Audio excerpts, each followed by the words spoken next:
Welcome back, Crafty family. Welcome back. Of course, you know, if you're seeing my face, it is 2 o'clock on a Friday. That means it's time for another episode of Talkin Stitches. We are joined today by none other than Trish Keller, one of the educators from R&K, parent company of Embellish Quilter Select.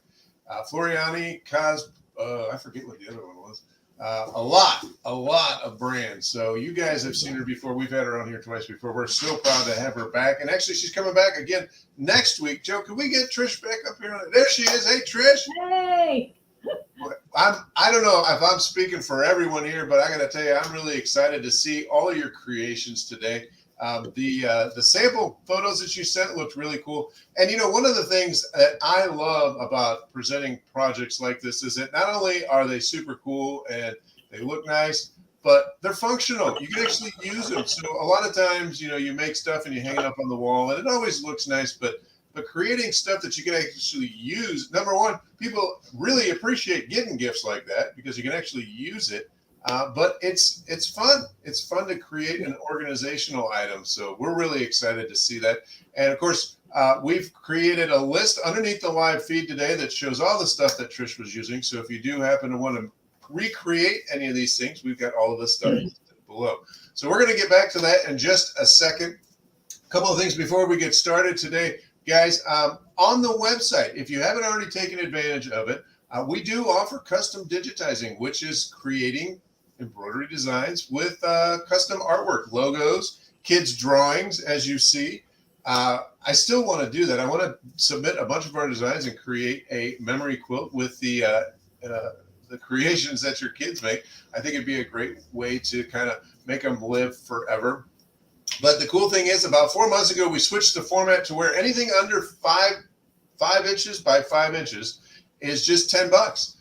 The quotes are now instant, so you'll know exactly how much you're going to spend. So if you do happen to have an embroidery business, it is a great tool to take with you when you are selling to clients. So you know that all your left chest logos, if you're doing hats, are going to cost you just $10. You don't just turn around, double that to the client, and let us do the work. You'll be making the money, and we are happy to provide that service to you guys. Super excited to see a lot of you guys have taken advantage of it, so thank you guys. Joe, anything going on today? Nope. Besides the thermometer breaking. I was just going to say it is a little warm here in the studio. Guys, when we do shows like this, a lot of times you can watch them all over the place. It is worth noting that today's show is a little bit unique in that it is only streamed on SoForLess.com. There is no registration involved. You can just simply pop in, watch as you. So if you can't watch the whole thing, you can always come back. But we do have the replays available on SoForLess.com. So if something happens, you get distracted, just head back to the website, just to SoForLess.com. That link is on the top of every single page. You just click on it, and it'll get you right there. A couple of fun things. Number one, we do have a code today so that if you guys are watching today, use this code that lets us know that you're watching and that your order is eligible for whatever the prize wheel gives up today. So we're going to go ahead and spin this prize wheel before today's show once or twice. Or how many times, Joe? No, at least twice. All right, Joe says at least twice. So let's give this thing a spin and see what's happening today. So if you guys place an order, make sure to use that code that Joe just provided in the comments for you guys. The first one is a quilt magnet. I say this every show now. I need to get my box of goodies up here. So everybody that places an order and uses that code is getting a quilt-themed magnet and also a notepad. You can't argue with that. I love giving away things that you can use as well. So that would be a sewing-themed notepad. So any order that you guys place today, make sure you use that code that Joe shared in the comments. Of course, that code is only good through Sunday evening, so make sure you place your orders before that and use that code for your special gifts. But with that being said, I know you guys are not here to see me. Let's get my mug off of here. Let's put Trish back up here. And let's get to it. I can't wait to see these creations. So it is all you, my dear. Well, thanks, Mike. I'm happy to be here presenting something I've done for a while, but I always like to do practical sewing. I like to do pretty stuff, but I like to have a purpose for a lot of my sewing, especially if I'm using smaller pieces and scraps. You know, there's always a way to use scraps. So some of this stuff is not using scraps and some of it is using scraps. But today we're going to do basically some fabric boxes for storage. You can use them for gifts. You can use them for treats. Some of them are cute. Some of them are big. And I'll show you some ideas of how to get them done. And it's basically, I have a few measurements that I'll send the list to Mike so he can post that underneath it of, if your square is this big, how big would your corners be? But basically you just trial and error, because sometimes you want a bigger bag and sometimes you want a flatter bag or a little bit of a tray. I'm using a whole bunch of products in these bags today, and I'm going to show you one of the tools that we use on our Embellish Maker software to quilt the material on a smaller piece. I did a 6x6 because I have a small machine, but if you have one of the nice new machines with the 14x10 hoop, you can make a huge piece of quilted fabric to make a bigger box. Then you can hold your threads in it, you can hold bath items in it, you can hold any number of things that you want in it. I know someone who has this and she puts all her things on her nightstand with her glasses and keys and things that she wants in her phone, things that she wants to keep handy without just being spread out. It's a nice way of making these little areas nice and neat. You can make one for mail. You can do, really there is no limit to what you can do. Let me show you, I'm going to switch the camera and I'm going to show you some of the samples, and I'm going to walk through how I do some of these, and then I'm actually going to do a little bit of one, but it's basic straight sewing or quilting, but I've got some cool tips and tricks. Hopefully it will switch the camera for me. There we go. Okay, there we go. Now there's some of my fun boxes. As you can see, I've got one here that shows a little bath kit. And this would be a nice little gift. You've got a little loofah in there and some bath salts and some lotion. You can put bubble bath in there. That's also a nice little gift. And as an added bonus, if you wanted to, you could use some of our chalkboard vinyl, heat transfer vinyl, and put a little notice on there, a little tag on there that they could change. You could say to, from, you could say bath items. People who use this for organization. This is our heat transfer chalkboard vinyl. And you can do any number of things with this.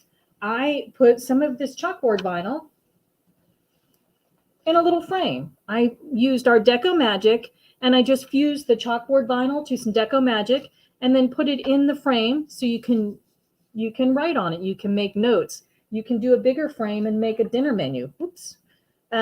So there's all kinds of cool stuff you can do with this, and you can get as big or as little as you want. I have this cute little one that I made, and I put bobbins in it, keep it next to my machine so I know which color bobbins I want to use next.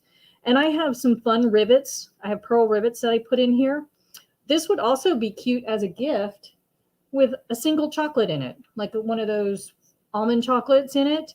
I made a little bit larger one out of cork and fabric, and I put a little rhinestone rivet on it. You can use buttons. This one has a button right here. So the sky is the limit on these. You can have them standing up. This is all of my glues that I use for handbag making. It keeps them all handy in one spot, and it looks nice on your shelf. I have some bigger ones that I made, and I put, some vinyl in it. I have some smaller ones that, I have I do use them for my clips. I do use them for my pens. I use them for all kinds of stuff. So like I said, the sky's the limit with that. I'm going to have to move the camera just a little bit so I can show you some of the different sizes. I used a lot of different internal workings on these. I have used our premium fusible batting, which makes it nice and soft when you quilt it. I have used our Angel Loft embroidery batting because I did a little bit of a quilting with my embroidery machine. So that was a nice little batting because the Angel Loft embroidery batting, bamboo, holds stitches along with the soft cutaway. So you can hold like 40,000 stitches in a 4x4 area. I didn't use that many stitches, but it's one thing if you're doing any in the hoop quilting, that is a nice addition to your stabilizer collection. I've used cork. In the bottom of this one here, I use stitch and shape because, otherwise they're pretty, fabric is not very firm. And this one I wanted to use the batting. I used the Premium Loft fusible batting, but I wanted to make it a little bit more sturdy. So we have a product called Stitch and Shape. You can cover this. It is fusible if you wanted to use this. You can make felt little animals or dolls out of this, but I just put this in the bottom as a little bit more firmness stabilizer. And that helps hold these when you're carrying the gifts. It helps. As you can see, it holds the bottom a little bit. Okay. I like to use the bold underlay fusible with cork. It just makes it a little bit more sturdy. If you have a fabric that is not a high quality thread count, you can use the fusible underlay, the bold, to make it feel a little bit more luxurious. It gives you, it's like it increases the stitch count or the thread count for your fabric without actually increasing the thread count or changing the drape or the weight or the feel of it. What else did I use in here? Got some goodies. Let me move these aside. So, and I think what Mike was trying to say is Quilter Select. That's one of our products. Now, I don't know about you, but you collect the rulers for certain projects, and then all of a sudden you have, isn't this so cute? I just think this is adorable. You collect rulers and you say, well, now I do the rulers. What are you going to use them for? If you have square rulers, this is an absolute, changes. Don't look, I'll get this down to where you can see where I'm working at. This is an absolute easy place to use your rulers. A lot of my squares, I've done 6-inch squares, but I've got a 6-inch Quilter Select ruler. And what I like about this ruler, and I'm sure everyone has one and they always love this ruler, is when you're cutting a square, you put it down on the mat, you cut the sides that you can side, but you can spin it. And your fabric, if you put a little pressure, you can spin it. Your fabric doesn't move, so you can get a full square on this without having one of those rotating mats. The ones on the turntable. So you can do that with your Quilter Select rulers. They come in all kinds of sizes. I got a 6, I have a 9-inch, I have an 18-inch ruler. So all the way down to a 2.5-inch. I have not made one of these boxes with a 2.5-inch ruler, but I guess it's possible. My little one is made with a 4-inch square.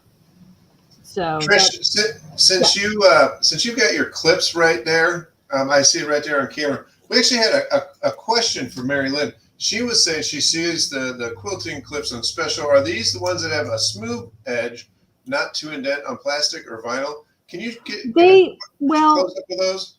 They don't have the little teeth that your other clips have. I know I've got these. So you have both of these. I know these little ones have the little round teeth that can make an indentation. This actually has a long ridge. It could make an indentation on your vinyl. The best way to get rid of and not have that indentation is to take a little piece of scrap vinyl and use that over your piece. Of course, I don't have any with me, but pretend this is, my vinyl, and this is you take a little piece of scrap vinyl and then you just use your clips on that, and it does not, then it holds it. You'd use a smaller piece than this, obviously. Sorry about the light, guys. It's just not I'm redoing my sewing room, everyone, so my light and everything is all messed up. But you would do a smaller piece and just use a scrap piece of vinyl to use your clips on if you're using vinyl or leather. I was reading someone has, all those, when you make straps and you have all those little pieces that you cut off, that 1-inch or 2-inch piece, those would be perfect little scraps to put over your edge to use your clips. These don't have the little teeth, but they do have a long ridge, so they could potentially, unfortunately, cause a little indentation in your vinyl. That's a great tip. Thank you for sharing that. So where were we? Oh, you have my clips here. Look, the little clip bag. How fun is that? anybody remembers that one. Go back into the archives. You can learn how to make this little clip bag. We did that a month or so ago. Sorry. It was a couple of weeks ago for sure. But guys, if you did miss that, that's definitely a show you'll want to go back and rewatch.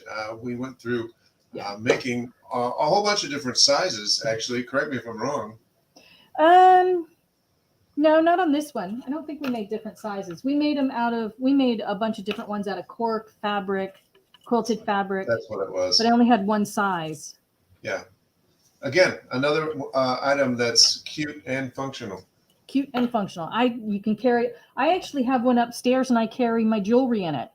When I've gone traveling, I have a little one that I've put necklaces or bracelets or earrings and stuff in, because you can separate all of your jewelry and into different categories, and have these little zip pouches, and they're nice to travel with.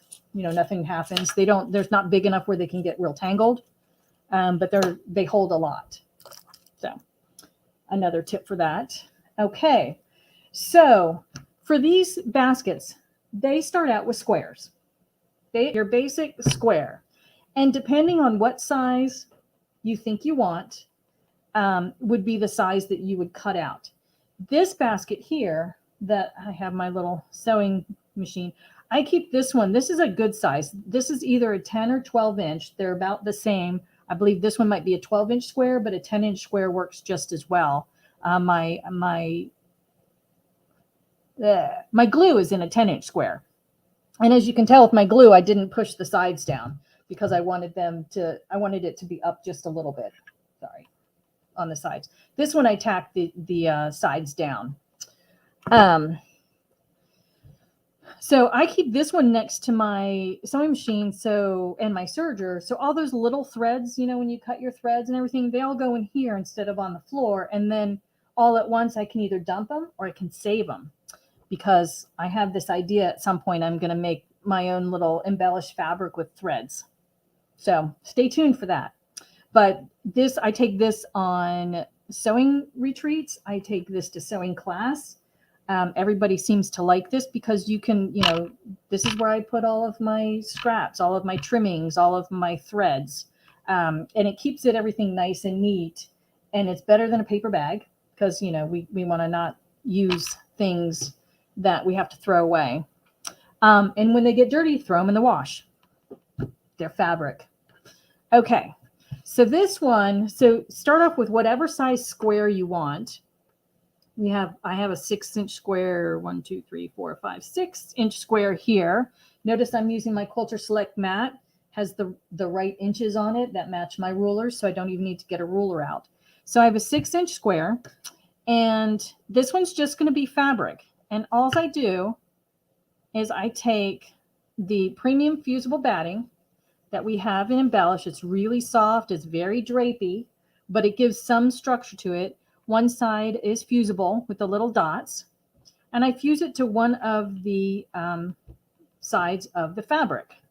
Now, if I had a cheaper fabric, this one's actually a nice quilting fabric. If I had a cheaper fabric, because it's cute, I would put some bold underlay on here to make this a little bit sturdier for a basket, because you're just going to get high use, potentially. So you want to make sure that it's going to last a little bit of time.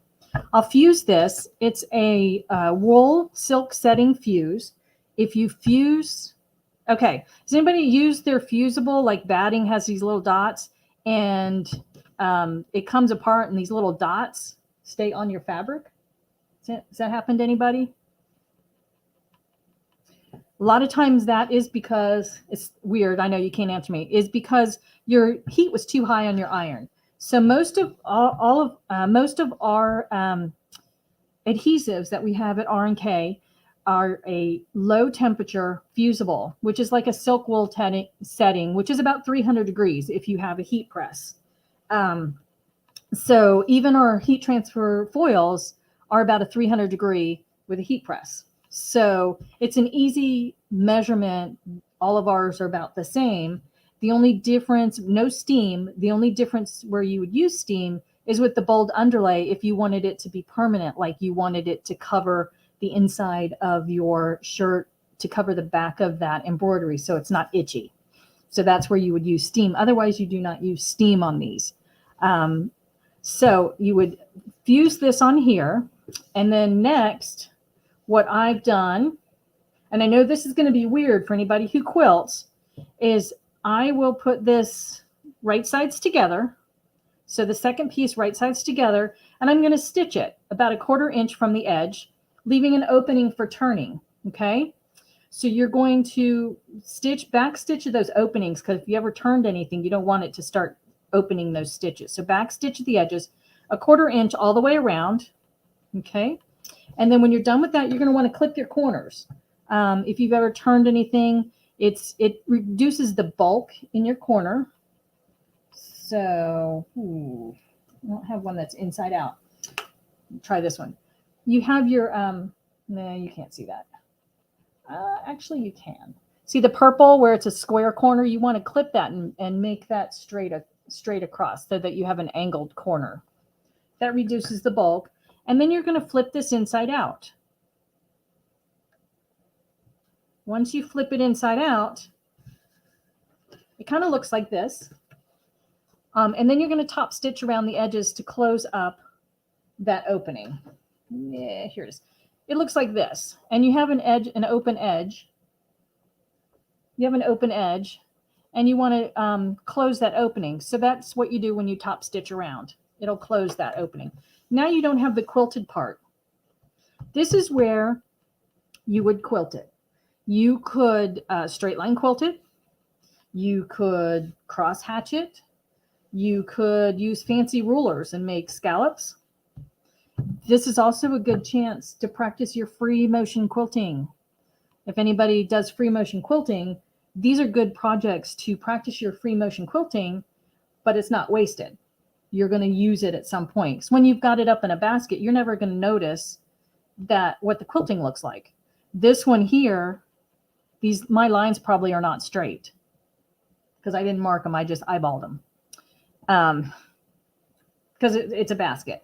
So that's when you would quilt it. You have to be a little bit careful, maybe watch your tension so you don't, and feed it through so that you don't end up with a crease on the side or a tuck or a gather on the side.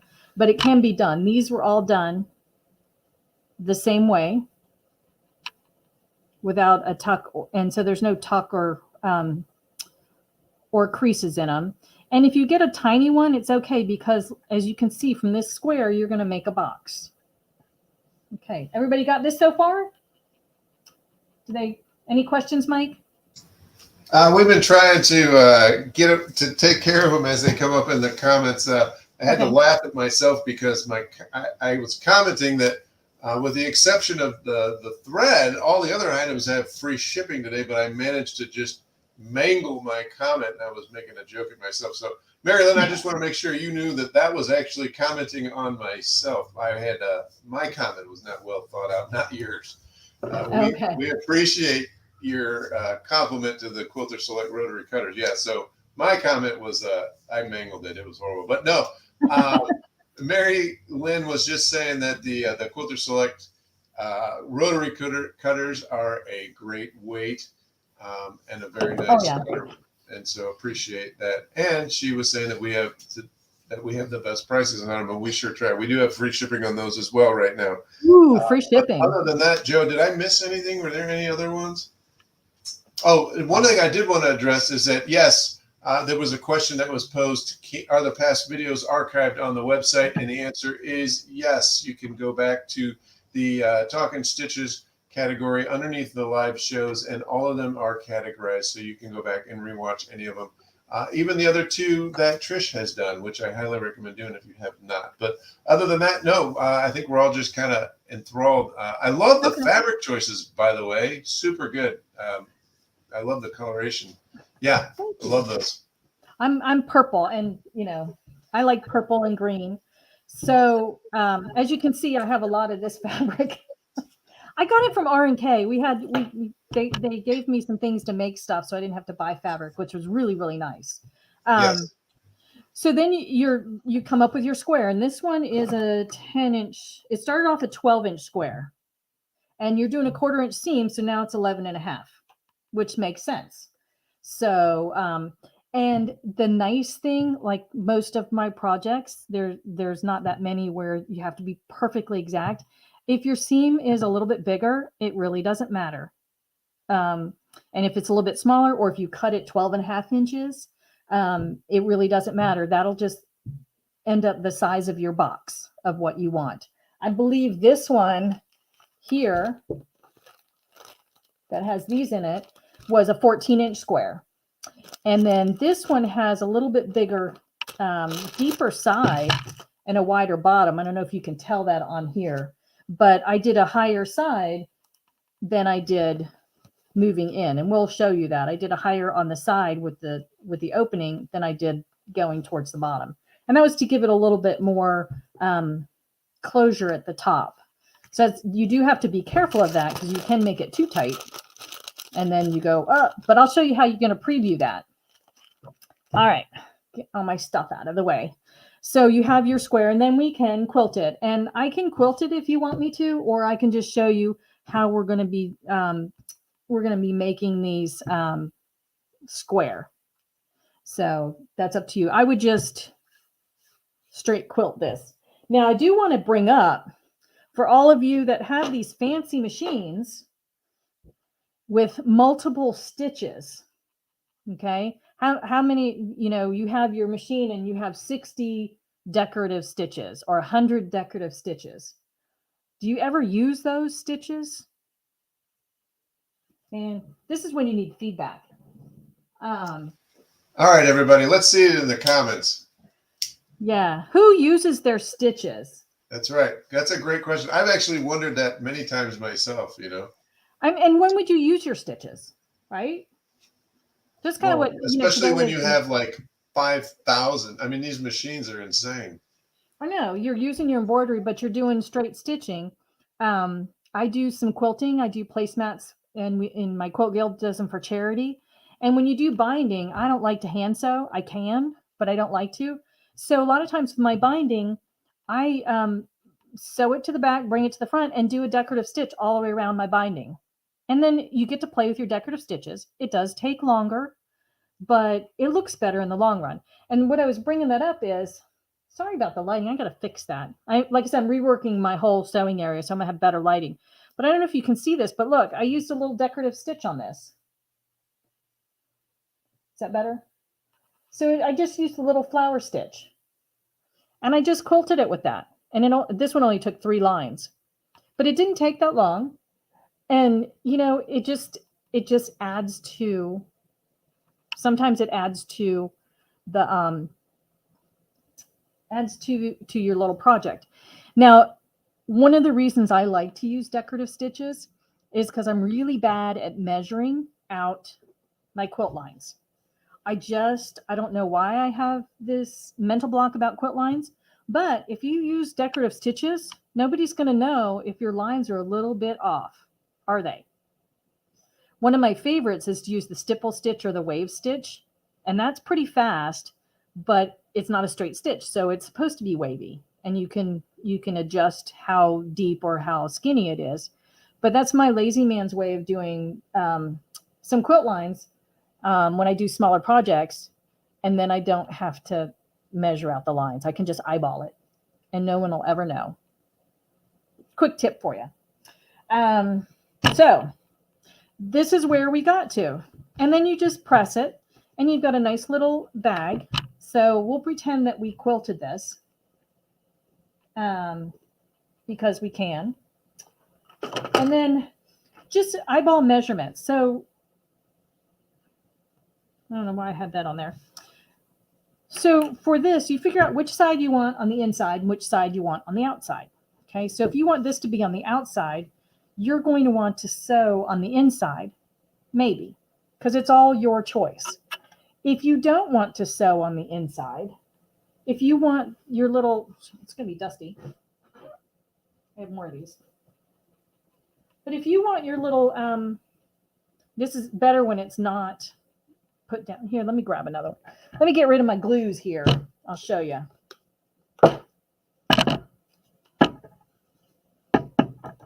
I don't know if anybody makes bags, but they use a lot of glue in those handbags.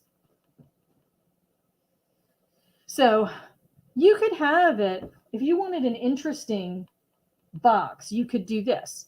There's a couple things. You could tack this down and have a little pocket on the outside.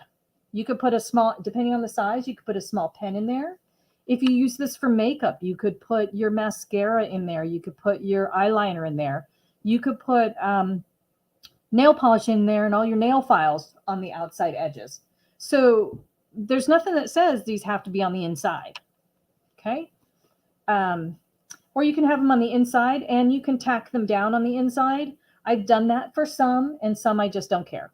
So you're kind of getting the idea of I try to do things a little bit lazy. But if I was going to give this away as a gift, I would tack the inside. I would also probably tack these down just because it looks nicer. And I'd probably use these cute little rivets. I just learned how to use rivets, so I'm having a lot of fun with those. So the trick too, and this is my trick when I do this, because there's no hard and fast rule. Typically for a 12-inch, for a 14-inch side, I might do 2.5 inches and 2.5 inches. For a 12-inch side, I might do 2.5 inches or 2.25 inches. It just depends. There's a way to preview it, which the clips come into play. So you're going to take this and you're going to fold it up in half. Okay. Then you take your ruler, and I like to use, because they're usually smaller, I'm going to use my cute little 2.5-inch ruler. Look at this. I keep this one at my machine because I can measure out things. I can see my 1/4 inch, my 3/8 inch. So I can do my stitches, my hems, and my seam allowances with my little 2.5-inch ruler. A lot of times you just need a little ruler to measure out, oh, is that correct? Is that not off? So this is a nice size little ruler that we have at Quilter Select. So I highly suggest, having this one handy, and you can keep it on your sewing machine. So what I do is, so this one is a 14-inch. So I might go 2.5 inches up, depending. And you can mark it with your clips, or you can mark it with the erasable marker that we have at Quilter Select. Okay, the self-erase marker. Either way, sometimes what I'll do, and this is the only way to test it out without fully sewing it, is I'll say 2.5 inches, and I'll put my clip in so it ends at 2.5 inches. Do you see that? It's at the 2.5 inches. And I'll do the same thing down here. Okay, let me get that in. Okay, so I've done my 2.5 inches. I'll do the same thing over here. I've got 2.5 inches and 2.5 inches. And you don't want to do it on the outside. You want to do it on the inside. You want to do it so the outer edge of this is at 2.5 inches. Sometimes it's easier if you do mark it, because then you can easily put the clips on. And for me, it just depends on, if I'm doing a smaller one, I'm going to mark it. On a bigger one, I don't necessarily mark it. Okay, so that's 2.5 inches and 2.5 inches. Then what you want to do is open it up, match the other corners, okay, and fold it in half, sort of. It's going to have the little corners sticking up. Yeah, that's where I want. And again, 2.5 inches, 2.5 inches. And that was just something I chose. I think it makes a nice little box. Like I said, the yellow one had 3.5 inches up this way. So this is the height where this corner is that separates, and this makes the width of the bottom of the box. So on the fold makes the width. But up here is the height. So if you want a taller side, which will make you a skinnier opening, you just make this side taller. They don't have to match. They don't have to be equal. Okay. And then you come over and do it on the other side. One nice way about using these clips is, I'll show you. We'll do this again. One, you're not sewing it and having to rip it out because it doesn't look right. But you can almost open it up, push it down, and kind of see what your box is going to look like. Okay. It's not quite exact, but it helps. So this one, I think opening is too small comparatively.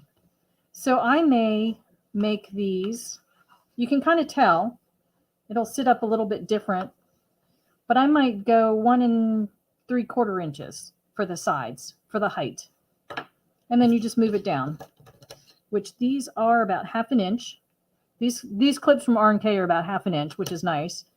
And so you can just move it down 1/4 inch.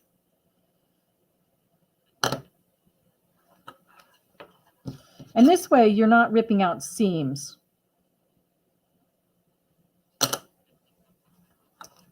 How's that for easy? Okay, so this gives me a little bit more of an opening. Oh, there we go. See how much more square that is? I like that better. So it's really trial and error. You know, you go with the guidelines and then you go, well, maybe I don't like that. Maybe I want it different. Maybe I don't want it different. With the little 4-inch one, I only went up, where's my thing? 1/2 inch. My little sides were 1/2 inch. I did my little corners. Look how cute those are. Sorry, I like my cute corners. 1/2 inch. This one sits up a little higher, but it has a nice big opening. This was a 6-inch square, and it went up. Is that 1 inch? Yep. This one is a 6-inch square, and I went up 3/4 was an inch, and out the bottom was an inch. And that kind of made it a little bit more open at the top to hold little things. All right. Any questions so far? Tell you what, I think we're getting crickets out there, which means you're doing a good job. Or everybody left and just left their picture on there. Maybe that's what I need to do. Actually, I'll tell you what, we're out of here. I'm going to do something else.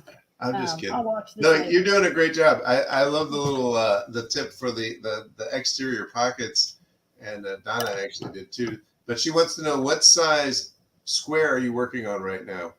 This size square started off as 14 inches. Perfect. So. Well, it's looking good. Again, I know I said it earlier, but I really like the colors you picked. Yeah. Yeah. No, I take that back. This started out as 12 inches.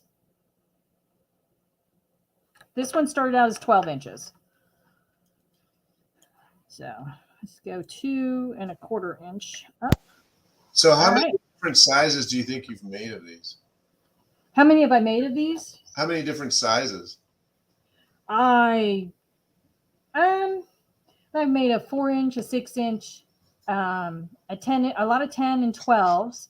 I've made the 14-inch, and I'll show you this other one. I've made some, are they 18 inches?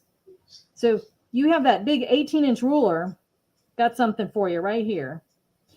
So then what you would do is go to the sewing machine here and just stitch from this corner to this corner. Easy peasy. Just from here to here. And you don't even have to quilt it if you don't want to. Nobody says you have to. Unless you want to. These, like I said, they can be, depends on what you're using them for. Say you're going to put them in a baby's room and put little baby socks in there. How cute would that be? Excuse me. Get some water here. You can take this itty bitty one or this one, and you could stuff it with cotton and put fabric on it and make it a pin cushion to sit next to your machine. You can make some really cute pin cushions out of that. Use some of the glue to glue it in, and you got a pin cushion. I put my bobbins in it. So, you know, there is no limit to what you want to do. And when you have, one of the things that I've done, because sometimes we make, if you quilt and you make a quilt block, say you make a 6-inch block or a 10-inch block, and you have an extra one, well, make a box. Especially if the quilt is a gift, it's a nice little extra gift that someone can have by having a box made out of their quilt square or quilt block that they have.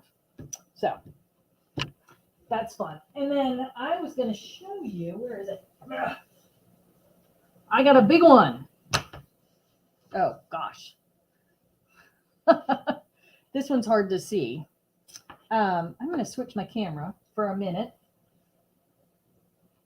No, it's harder to see this. Okay. Now it's me. So I got a big one. This is my 18-inch square. Okay. This is big, and I wanted it to be more open. So weirdly enough, these are only 2 inches and 2 inches.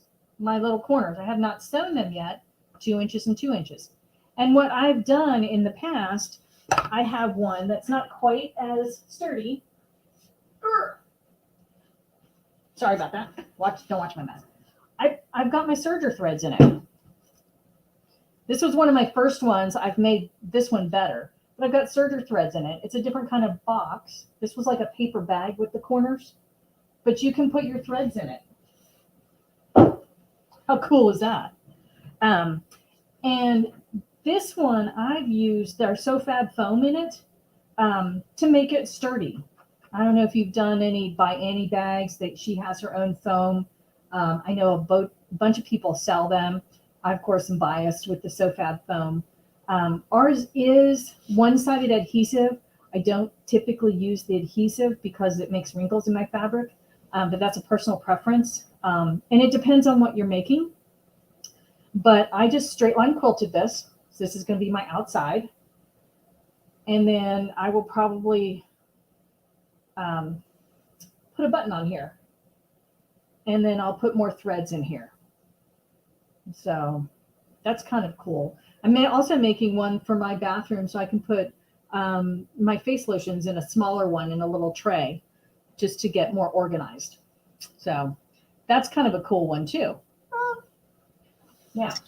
On something like that on the outside, if you wanted to get a little bit, I don't know, creative, could you do like a matchstick quilting and then kind of create your own chenille? You could. Look at that. Layer. Yeah. You wouldn't have to do a matchstick quilting. If you have Embellish Maker, we have a chenille tool right in there. Yeah, you could totally do it. Yeah, and you know what? I'm glad that you mentioned that. I forgot to mention that we have that special combo. I tell you what, it's been a long week. You guys don't have Embellish Maker, and I won't take up a lot of time here, but we do have a special event price on. Actually, Jill, do you have that graphic? Yeah. So we have a special.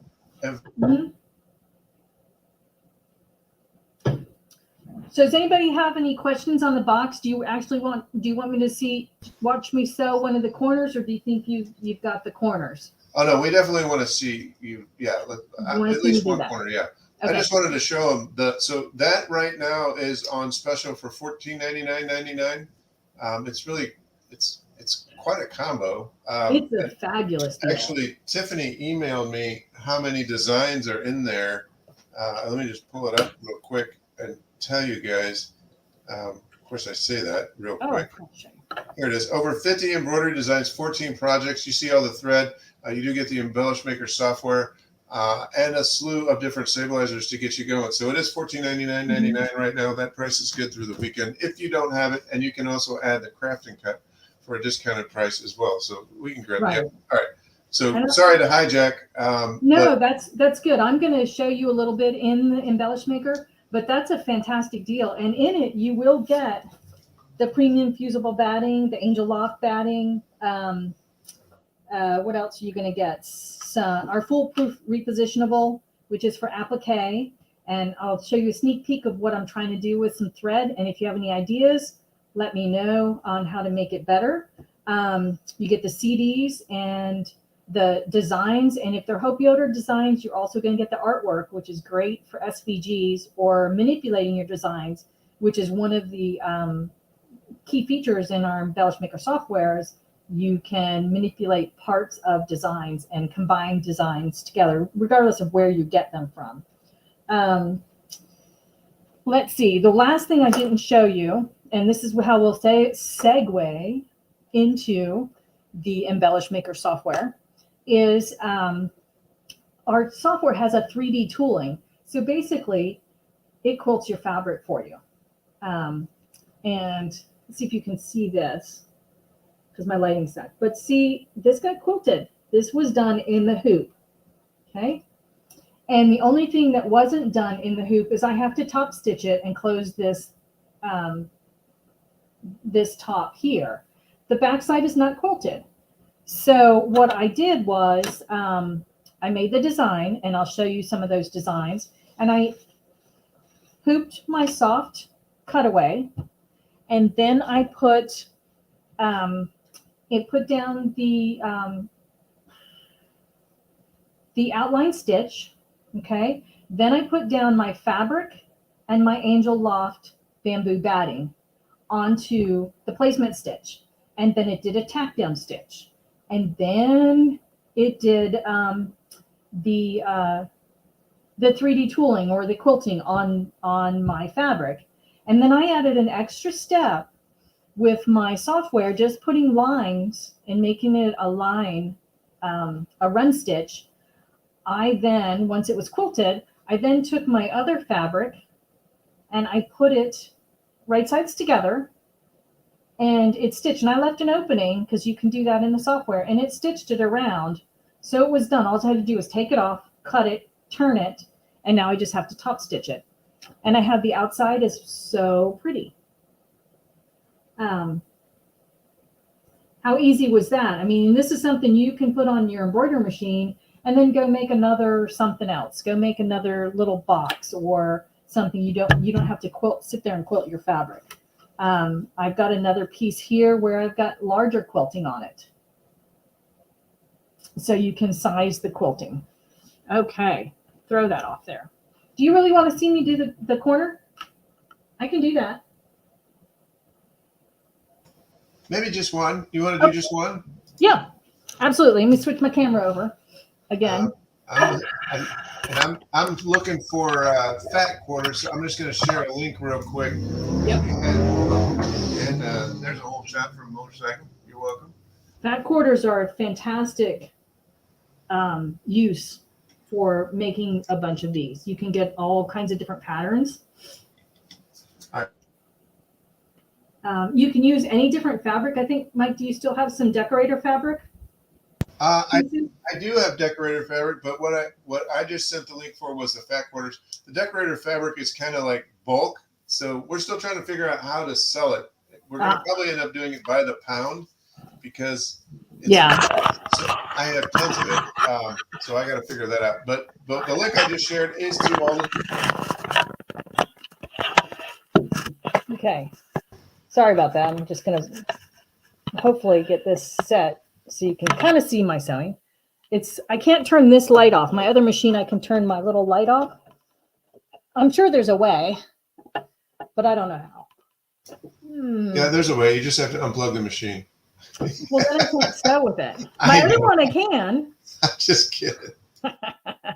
So this one, I have my fabric here. I've got it marked. I'm just going to go corner to corner. Now, if you have one of these fancier machines, you can actually make a laser light. I don't know if you can see this red mark. I have a laser light on mine, so it'll give me a straight line for quilting, for making straight lines. And what was I going to do? So I need to switch my foot. When I did my decorative stitching, if you've ever had an issue with decorative stitching, please look at your manual because mine has a special foot. It looks just like my regular sewing foot. It's a little fatter, but what it has is a little groove on the bottom so that those decorative stitches, which are raised, will just slide over. I used to do it and get really frustrated because I do a decorative stitch and it would just move side to side. The material would. Once I use my groove channel, the little channel that's for the decorative character stitching, straight line quilting, straight line stitching, no problems. Oh, I wanted to find my 2.5 inch, my little ruler that I always have here.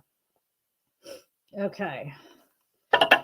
So I just take this off. And like I said, it's almost exact. You could kind of look at this and go, yeah, I did 2 inches. I have a 2.5 inch ruler. So I'm starting up at my 2 inches, put my side down, and then I want to direct it to the next 2.5 inches. Okay. Pull this off. And you're basically just, I have it at a 2.5 millimeter stitch. I do 3 to 3.5 for a top stitch. And you just start this off. Can you see this? I know it's kind of weird. And actually, then, it's not as bad as you think. I could even see the line, even with the. I mean, the light is bright, but I can even see your line. So you're doing great. Don't worry about it. I always do. I always back stitch. And this one's not going to be quilted now. I get to the edge and I back stitch. It just seems to hold it better. And you're not going to do anything fancy. Cut this open. Now you've got your stitch. See? And you got your corner. See how nice and sharp that makes that corner? We'll just do all of them. We have time, right? It doesn't take long. We got nothing but time. Nothing but time, exactly. So one thing I didn't talk about is R&K has a point turning tool. When you're doing these inside and out and want to get those crisp corners, not only do you cut your corners, make sure I'm doing this. See how I like my little square? Because I had it off just a little bit, which will make it just kind of wonky. Not horribly wonky, but wonky. But I use the turning tool for getting those sharp corners. You push that inside. It's not sharp. It's got that nice little edge to it. There you go. Nice little pointy edge, or you've got a rounder edge. And that makes those corners, when you push them up, nice and even. And it doesn't really matter on change this up, whoop, going again. If you start with the open end or the bottom end, it really doesn't matter. As long as you get your 2.5, whatever inches you decided that you wanted. I'm going to take this off. You stitch this up. I actually have my machine at a slow speed. I've been trying to make some clothing. I'm foraying into that, which is kind of fun. Fun fact, if you're sewing with knits, they recommend that you use this little stay tape for the shoulder seams. Well, thrifty me, I don't like to use, buy anything that I don't need to buy. I actually use pieces of my soft cutaway for the shoulder seams because it's a nylon. It's not going to stretch. It's not going to shrink. And it'll keep those shoulder seams across your shoulder nice and even. Okay. So then you flip this inside or leave it outside. And here is your tulip. Look at that. See how nice those little edges are?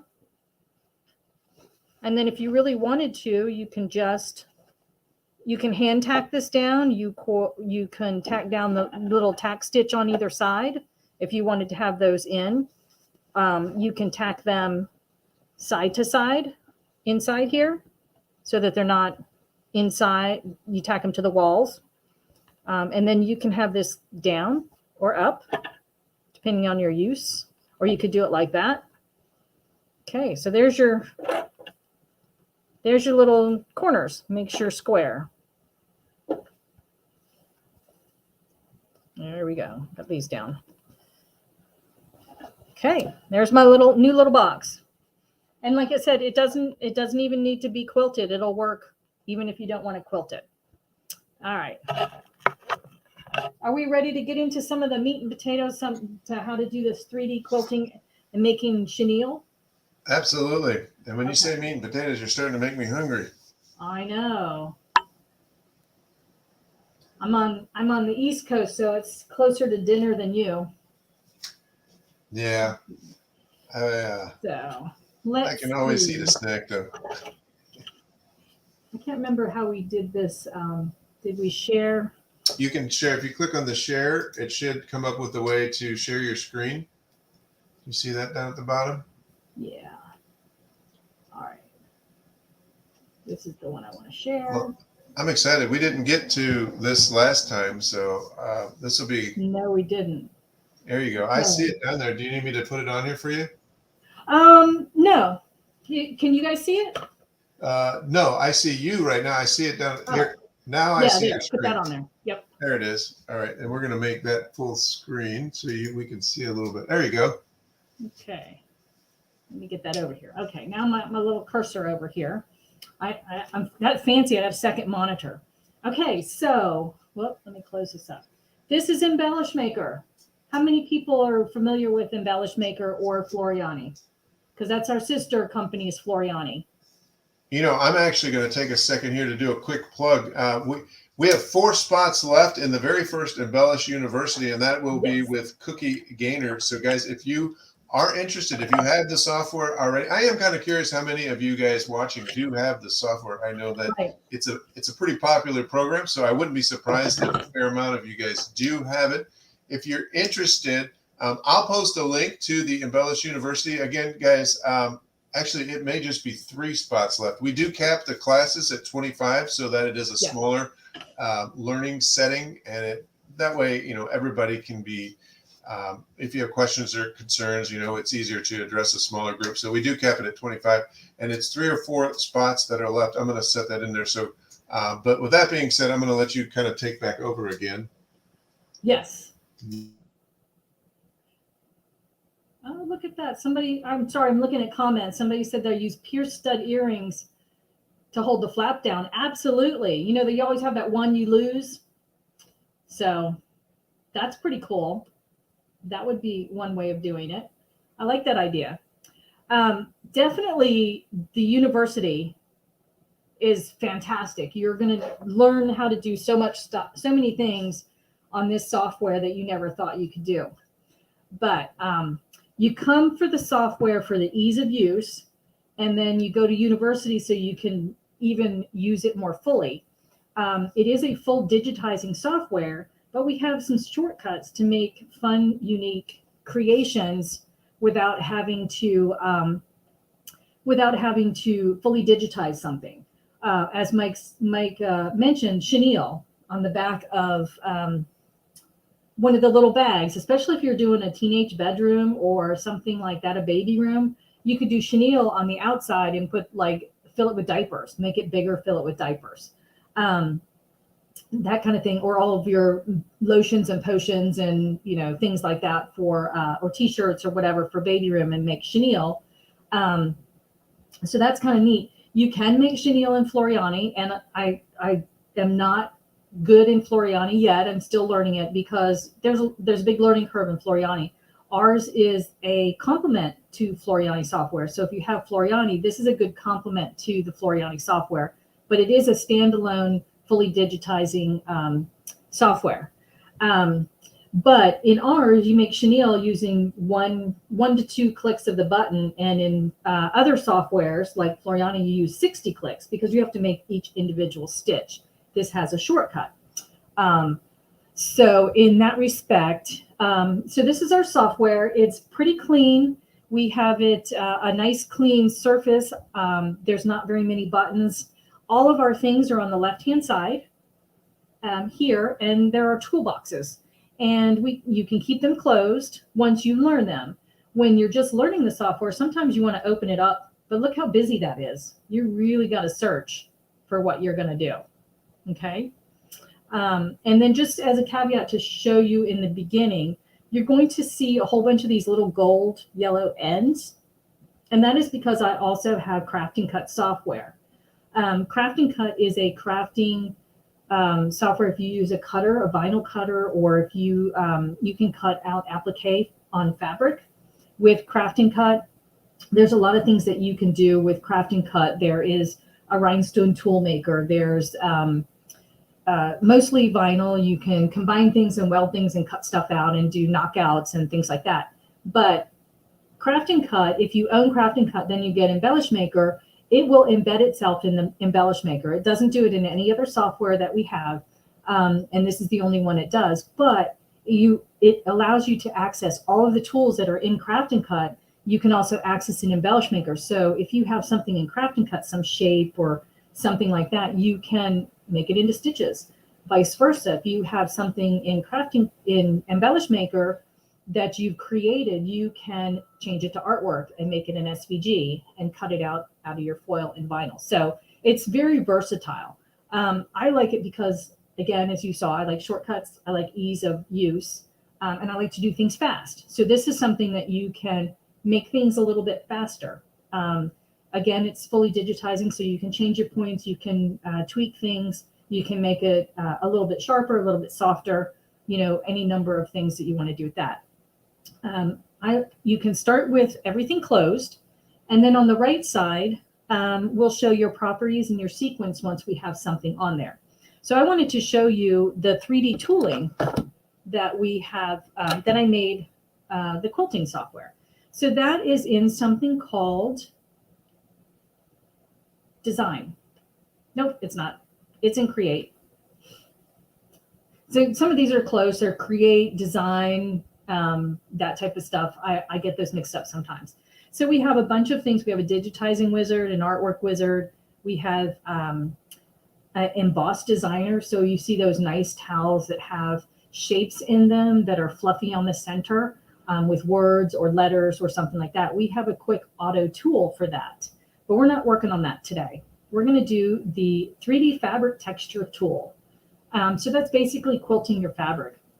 And you can do something as big as your hoops. It really doesn't matter. You just size it yourself and make it as big as your hoops.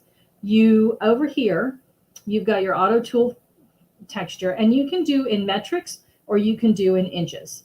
Most hoops are in metrics. I don't know my hoops in metrics yet, so I kind of guesstimate what they are. But over here, then in here, you can put in what size you want. Say I wanted a 6 by 6, okay? Okay. And I can make my tooling 6 by 6. All right. Don't hit the OK button down here yet, because that will take you out of this pop-up program. So now I've got a 6 by 6 square. I can add an offset run, so it has a little frame around it, or I could just include placement and tack down stitch, which we want to do. And then maintain, if I wanted to change it and I want to maintain aspect ratio. So if it was a different odd shape and I wanted to make it bigger or smaller, once I get it in the design, you would do that. Now over here, you've got fill types. You can see it's a curve. We've got stipple. We've got motif. We've got lines, where you can do lines, and then curves. And once you do this, you can do a motif. We've got a ton of motifs. There's a drop-down box for the patterns, and I want to say there's 30 something in here, but you've got a drop-down box. You can do any number of patterns, depending on what you want to do, depending on what you're looking for. I could do this funky pattern. Look, kind of looks like a sideways spider. And then you can make your pattern size. Say I want it bigger. I want it 0.75 inches. Okay. This one, it's weird. We don't have an apply button, but you just have to click in a different box to make it change. You do not want to hit the OK until you're satisfied with what you have. So you can change your motif. You can make it even 1.2. Okay. Look at that. It's even bigger.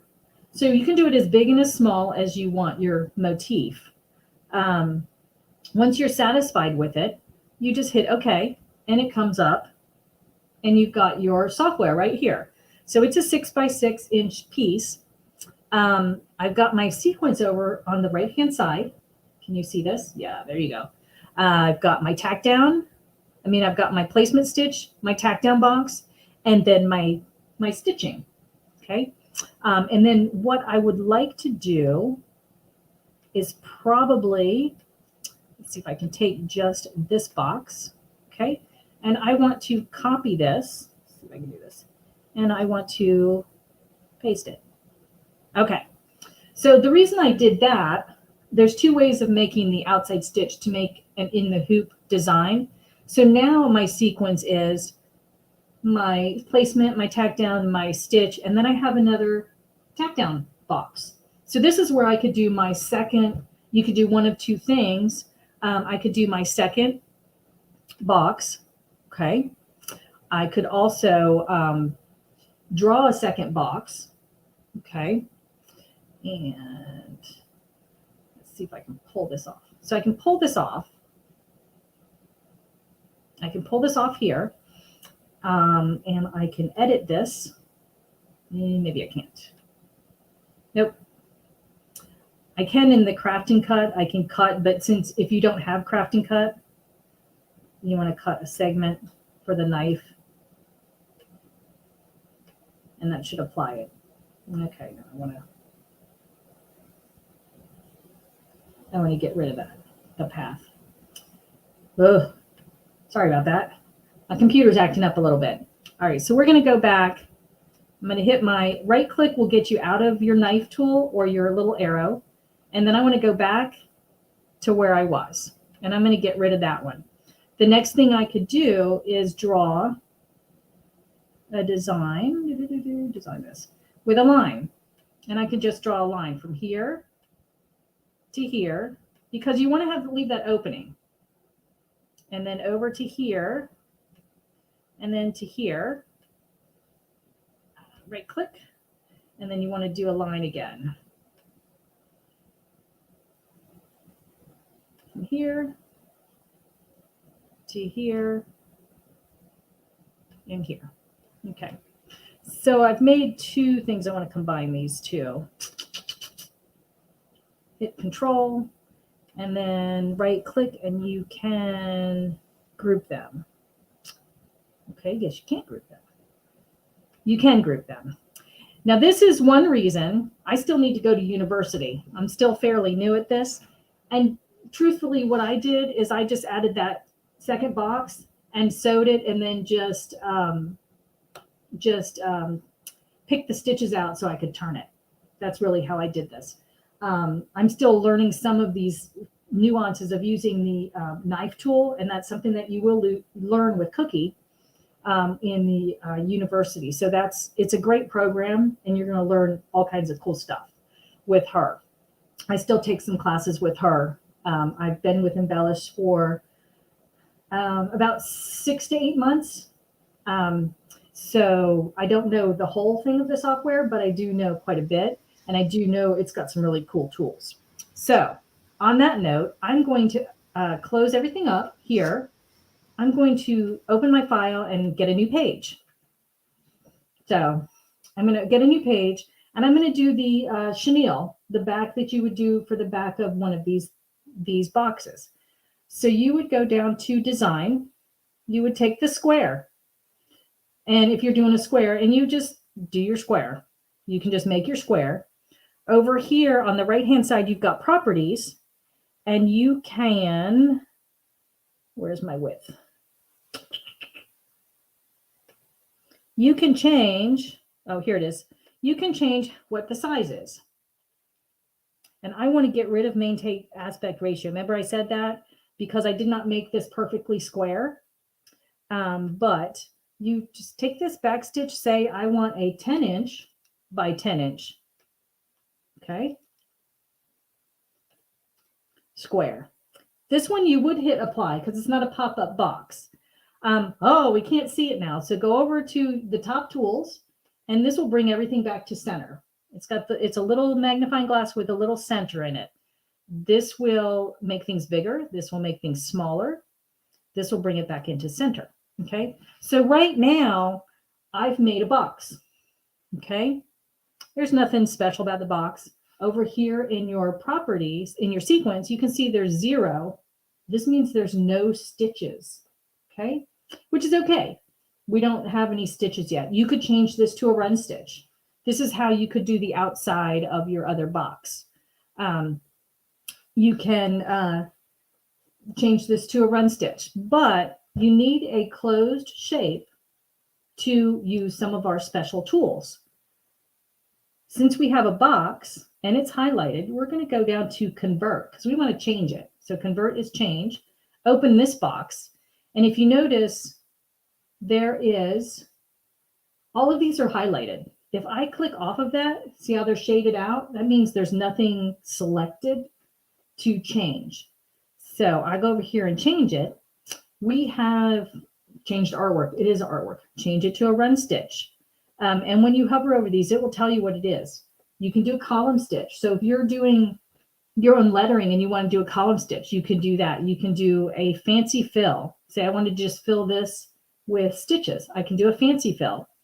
I can do cross stitch fill. This is cross stitch.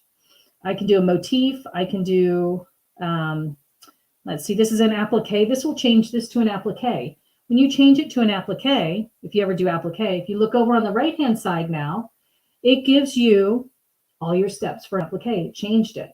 So you have your placement stitch, your tack down stitch, and then it has your satin stitch for around the outside. But we don't want to do that. We want to make this chenille.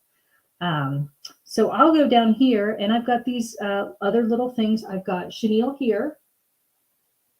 I mean, yep. No, is that chenille? And I've got mylar. Mylar is that real shiny stuff. But I want chenille. Okay, so I'm going to take this. It's highlighted. I'm going to click. And you'll notice all of a sudden it's filled with stitches. It looks kind of weird. But what it's done is it has put those channels in that you need to cut. When you do chenille, you're cutting channels because you're making it fluffy. If you remember those old chenille bedspreads, that type of thing. And if you notice, again, on the right-hand side, it gives you instructions on what to do. It's got your placement stitch, your tack down stitch. It tells you that you need 3 layers of, after you tack down 1 layer, you need to then put 3 layers of fabric on there because that's how you get the fluffy before you do the chenille stitches. And one thing that's nice about this software is you can make it into 3D and you can kind of see now those run stitches, connecting stitches aren't gone, but this is what it's going to be. Okay. And of course, Embellish has a beautiful tool that cuts the chenille channels nicely. Let me grab that. I got to tell you, one of the things that's just kind of crazy is how much this software does. And it's one of the reasons why I'm so excited that we are putting on Embellish University, because Embellish University, for those of you who aren't familiar with it, it is a 4-week program. There are 4 different classes.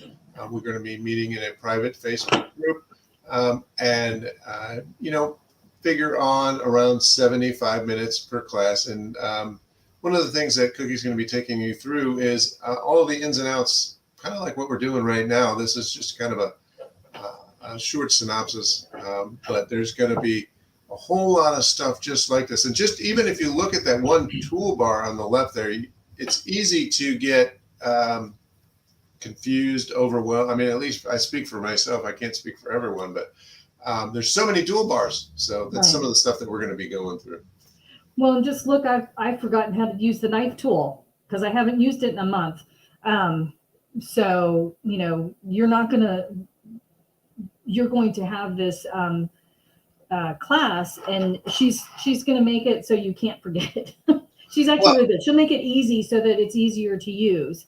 And one of the things that's kind of cool about the way that we're doing it is that since it is a private Facebook group, the course lessons, the videos that we are doing are going to be saved there. So you can always go back to them anytime.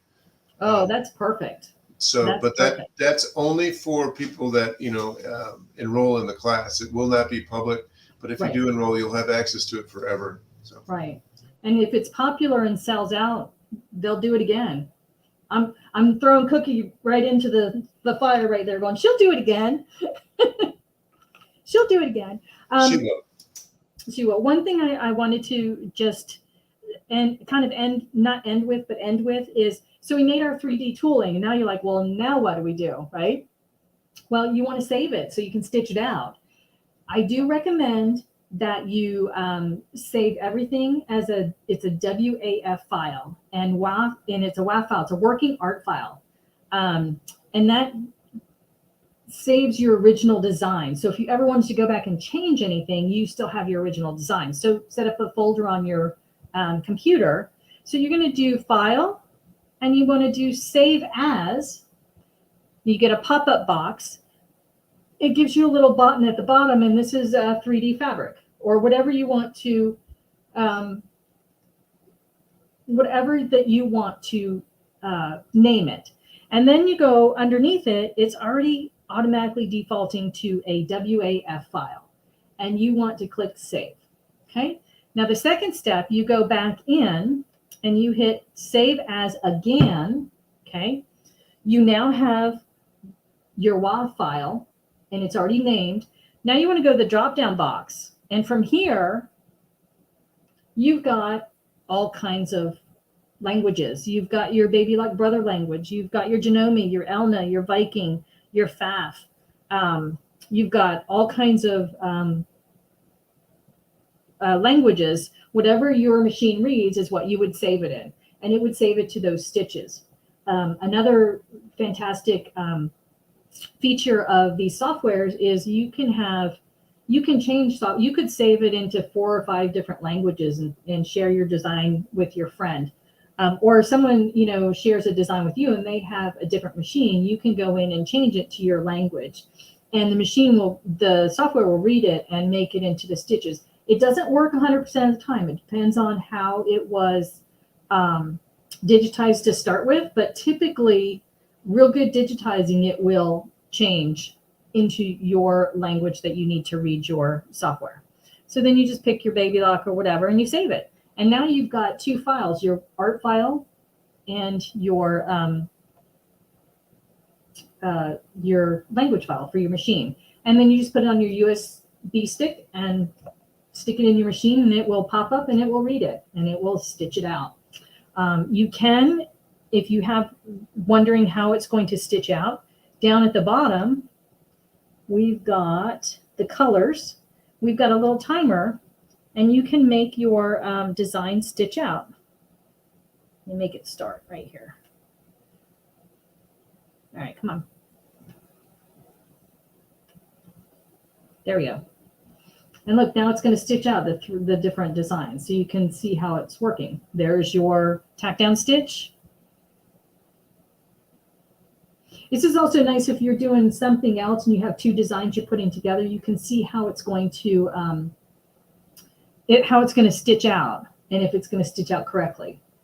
But you can see how it's going to stitch out. How's that for fun? Okay. What else have I done? Square. There's my other WAF file I did. That's the one I did earlier. And then I did some heat transfer vinyl shapes. And I just took these from our shapes. We have inborn, we have a bunch of shapes. The ones with ends are from Craft and Cut. The other ones are in Embellish Maker.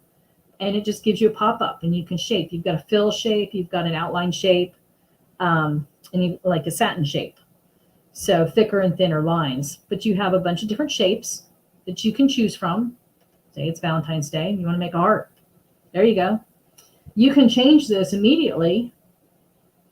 Since you didn't do anything to it, I wouldn't necessarily change this as a WAF file, save it, but you can save it as an SVG. And what our software does with the Craft and Cut has a save to cut button. So you save to cut and you get, it's a heart. And it's what am I going to do that? It's SVG file. And there's your SVG file. Okay. And I hit the wrong one. Save to cut. Okay. Save to cut. This is what I hit the wrong button. I went save as. Save to cut. Depending on the machine, this walks you through how to do your machine. If you've got a scan and cut, a silhouette, an artistic edge, or the Sizzix, we have directions for you. Scan and cut. You pick what you're doing. If you're doing glitter, heat transfer foil, glitter foil, appliques, you hit next. It has a whole bunch of information. And because it's heat transfer, it says mirror image, the design. Okay. Then it will tell you again to mirror image it, because who's not mirror imaged or place it down on their design and cut it wrong. And then it will tell you how to cut. You save it. as an FCM, which is a brother file. Okay, and I've already saved a heart one, so that's the nice thing about save to cut. Okay, any questions so far? We actually had a couple more on the free shipping, but I think everything else is pretty well buttoned up here. Okay. If you're thinking of this, yeah, if you're thinking of the software, it's a fantastic deal through the weekend. You know, with the added stabilizers and batting and designs. You know, normally that's the software alone is MSRP at $24.99, sold typically at $19.99, and you're going to get the software, the Embellish Maker software, plus all of those other goodies for $14.99. I mean, that's a fantastic deal. And then add the crafting cup for $3.99, and you're all set. You can go to town, make gifts, and play around and combine designs and make all kinds of fun stuff. Yeah, it is a good deal. I mean, if you're even remotely interested, it's definitely worth a second look. Mm-hmm. Joe, let's get everybody back up here on the screen here. Okay. Thanks for bringing us through all of that stuff. There's just so much in the software. It's easy to see how you would get overwhelmed. I mean, there you go. This is the chalkboard vinyl. You know, the chalkboard, of course, every time that we talk, I always say, let's do something with chalkboard vinyl. Don't forget. But yeah, so the chalkboard vinyl is super fun. But I got to tell you, I appreciate you taking the time to take us through everything, you know, all the different bags that you created there. It's kind of fun to see all the different things that you can do with them. And again, it's always fun to have projects that are not only fun and exciting, but functional and adorable. Even when the small things are always cute, right? I know, this is so cute. Super cute. Love that. But yeah, so again, thank you so much. And we've got you next week, right? Yes, I 2 believe weeks in we're a row. going to be doing some type of pencil pouch, makeup pouch, something with zippers and cork and chalkboard vinyl and cup quarters. Yeah, perfect. So, guys, I do want to say thanks again. I know there's a lot of things you can be doing on a Friday afternoon. We appreciate that you've carved out this time to spend it with us. I hope everybody has a great weekend. And again, if there's anything that you saw that she was using today, it is available just below the live feed there on SoForLess.com. Most of the items do have free shipping. Anytime that we possibly can include shipping on an item, of course, shipping rates have been going up, as is everything else. But anytime that we possibly can, we try to include free shipping on the items, and you'll find that most of them do have free shipping on them. The exclusions there are thread and also the fat quarters at $2 a piece. There's just no way that we could possibly include shipping on that. But at $2 fat quarters are a pretty good deal. I think that's a solid offering there. But Trish, I appreciate it again, and I hope you enjoy your weekend. Have a good one. Hopefully it's not quite such a scorcher. It looks like we're going to be over 100 degrees tomorrow. But you know, it's going to be hot. Always AC. There's always air conditioning, right? I'm in the basement, so it's always cooler in the basement. Always is. All right. Always. And Joe, thanks again for helping with all the comments. Does Quilter Select have a 4? Mary Lynn, I'm not quite sure what that's referring to. A 4-inch square. I'll double check on that and see if there is a. I believe so. I'll have to double check as well. I do know that there was a handful that they were out of, but we do stock almost all of them.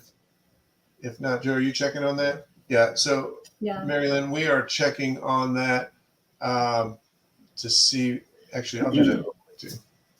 Did you find it? I believe so. Thanks, everybody, for joining us today. Hope you will make some gift boxes or organizational boxes for your home.